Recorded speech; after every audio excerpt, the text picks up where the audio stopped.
This is the 3D Viewmaster fairy tale of Snow White and the Seven Dwarfs. Viewmaster Reel 1, Scene 1. It was winter long ago in a country far away. The queen of that country sat working at her window. The snow lake lay like a white, fluffy blanket on the black ebony window frame. As she embroidered, the needle slipped and 3 drops of blood fell on the snow. The queen gazed at the red drops thoughtfully and said, "I wish my baby daughter would be as white as snow, as red as blood, and as black as the ebony of the window frames." The queen's wish was granted. Some time later she had a baby daughter who even from the first day had skin as white as snow, lip as red as blood, and hair as black as ebony. So she was called Snow White. Scene 2. But this queen died, and the king soon married again. He was so enchanted by his beautiful new queen that he had no thoughts for Snow White. Poor Snow White tried so hard to be friendly with her stepmother, but all she got was cold looks and "Go play with your dog and cat, don't bother us." Scene 3. The new queen was so vain that she could not bear to think that anyone was more beautiful than herself. She had a magic mirror which she used to consult. Gazing upon her perfect reflection in it, she would ask, "Mirror, mirror on the wall, who is the fairest of them all?" Now if the mirror answered, "You, queen, as you stand, are the fairest in the land," then all was well. If the mirror named another lady, the queen would fly into a rage and order her to be put to death. Scene 4. But Snow White grew more and more beautiful. Neglected by her father, who was hopelessly enchanted by the cruel queen, she was constantly scolded by her stepmother. Snow White found consolation in the companionship of her dog and cat, and made friends with the wild birds who would alight on her hand.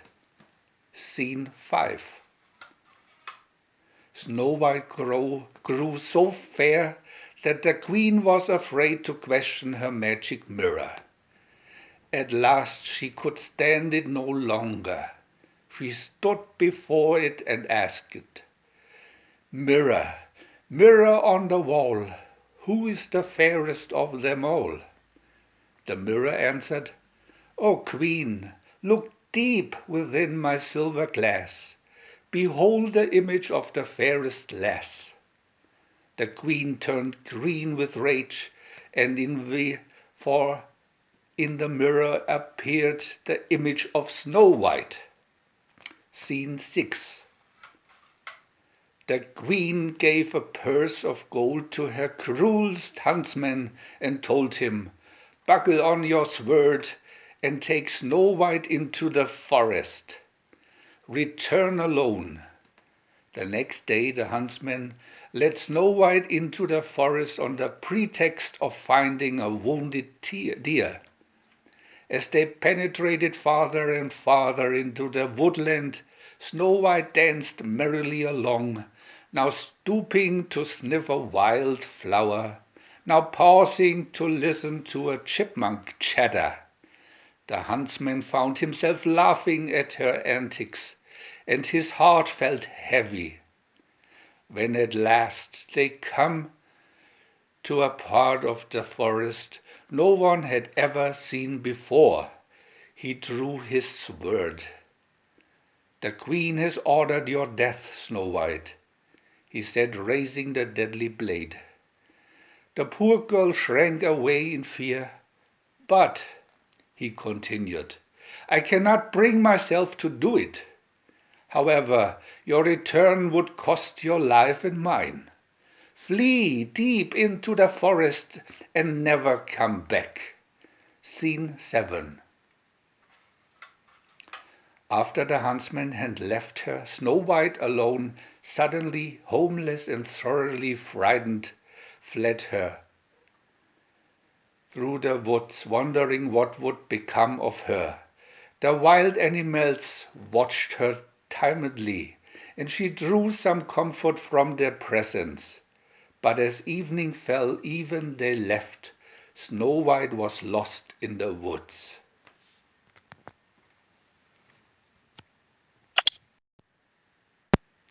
Viewmaster Reel 2.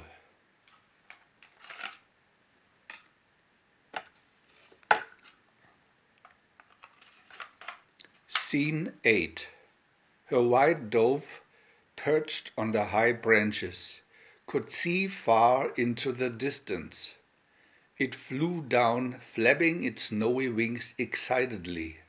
Snow White followed, and soon came upon a neat little cottage. She knocked at the door, but no one answered. She called, "Hallo!" but there was still no answer, so she opened the door and went in. Scene 9. She saw 7 little chairs at a little table upon which were laid 7 little plates. Upon the plates were 7 little loaves of bread, and there was a sweet red wine in 7 little copper mugs. By now, Snow White was so hungry that she wanted to eat everything in sight, but she said to herself, it wouldn't be fair to eat all of one child's loaf or drink all of one child's wine, so I'll just nibble and sip a little from each place.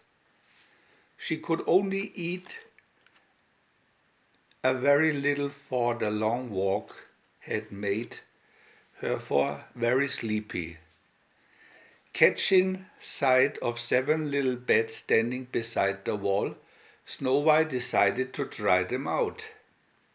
They were all too short, but she curled up on the end bed and promptly fell asleep. Scene 10. Not far away, but deeper in the forest and a long way underground, the owners of the cottage, 7 dwarfs, toiled in their gold mine. All day long they dug little nuggets out of the ground, loaded them into little cars, and dumped the yellow nuggets onto an enormous pile in a secret cave. When they got home at night, they were so tired they would eat the supper they had prepared before they left in the morning, then go right to bed. The next morning they would get up, eat their breakfast, lay out their slippers and go off to work. They only had fun on Christmas morning, when they exchanged gold nuggets for gifts. Scene 11. When they arrived home that evening, they saw at once that something was wrong. One said, "My chair's out of line." The second, "My plate's on the floor." The third, "There's a bite gone from my loaf." The fourth, "Who's been using my knife?" The fifth, "Look at the crumbs on my seat." The sixth, "My wine mug isn't full." The seventh, "Somebody's been nibbling out of supper." Scene 12. The first dwarf turned around and whispered, "The somebody is still here, and she's sleeping on my bed." Lighting a lantern, they crowded around to see her. They had never seen anyone so lovely. "She's more beautiful than all of our gold," one of them exclaimed. The first dwarf slept an hour with each of the other dwarfs until the night was gone. Scene 13. The next morning the 7 dwarfs were so happy to have Snow White with them that they did not go to work at all. Instead they stayed home and listened to her story, how they hated the wicked queen, and how they adored Snow White's gentle, considerate ways. And Snow White cooked them a feast far different from their dry loaves of bread. Roast beef with rich brown gravy, steaming hot vegetables, fluffy biscuits, and the best apple pie they had ever eaten. They only grumbled a little when she made them drink milk instead of wine. That night she slept on a bed they made for her, the softest and prettiest bed of all. Scene 14. Snow White declared the next day a holiday too. They had told her how hard they worked every day in the week, so she taught them how to play blind man's bluff, hide and seek, penny, penny, who's got the penny, and 100 other games. Snow White promised to stay and keep house for them. But first she made them promise that each week they would have 1 day for play and another for rest and prayer. So Snow White washed and knit and spun for the 7 dwarfs, and they all lived together in perfect happiness.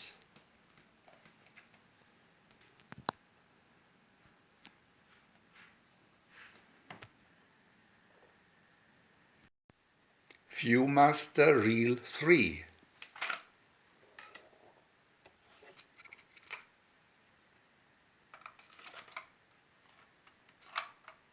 Scene 15.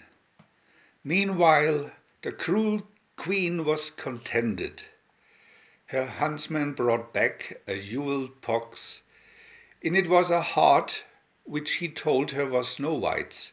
In reality, he had killed a wild boar, and it was the boar's heart in the box.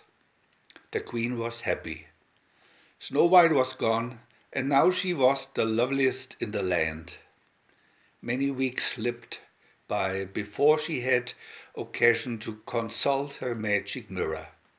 Mirror, mirror on the wall, who is the fairest of them all? The mirror clouded, and its silvery voice sounded.